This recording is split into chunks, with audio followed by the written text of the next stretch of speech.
За нэн түрүүнд ихэвчлэндээ мөнгө хийхин тулд та CoinShed app руу орно.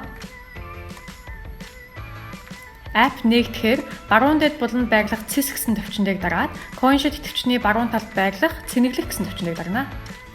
Идэвхжин анх удаад ашиглаж байгаа тохиолдолд дараах хуудас гарч ирэх бөгөөд энэхүү хуудас дээр та CoinShed гүйлгээний 6 оронтой пин код зохион оруулна.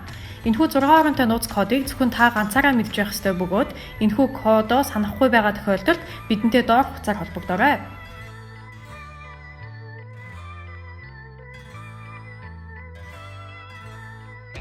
Пин кодоо оруулсны дараа дансны дугаар авч цэнэглэх гэсэн төвчөндийг дараад үргэлжлүүлэх гэсэн төвчөндийг дарна.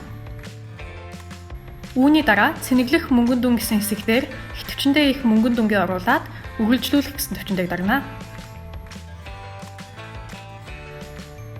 Ингэснээр танд IBK банкны 935-ыг хэлсэн дансны дугаар мессежээр очих бөгөөд хэрв та мессеж хүлээн аваагүй бол мэдэгдэлээр дараад дансны дугаараа шалгах боломжтой байгаа. Тус данс руу та мобайл банк эсвэл ATM ашиглан мөнгөө хийх боломжтой ба бэлэн мөнгө хийхээр бол IBK банкны салбар дээр очиод Telegram дансандаа бэлэн мөнгө хийх боломжтой. Үүнээс гадна өөр хүний данснаас тус данс руу мөнгө хүлээн авах боломжтой тул та өөрийн ихэвчлэндээ цалингаа авах боломжтой гэсэн үг юм а. Тус данс руу мөнгөө хийсний дараа дараахтай адил мөнгө нь шууд таны CoinShed идэвхжинд орох бөгөөд энэхүү идэвхжиндх мөнгөө та Монгол руу шилжүүлэх хийх хүсвэл гадаад гуйвлага, Солонгос данс руу илгээ хийх хүсвэл дотоод гүйлгээ гэсэн төвчөндийг дарахад болно.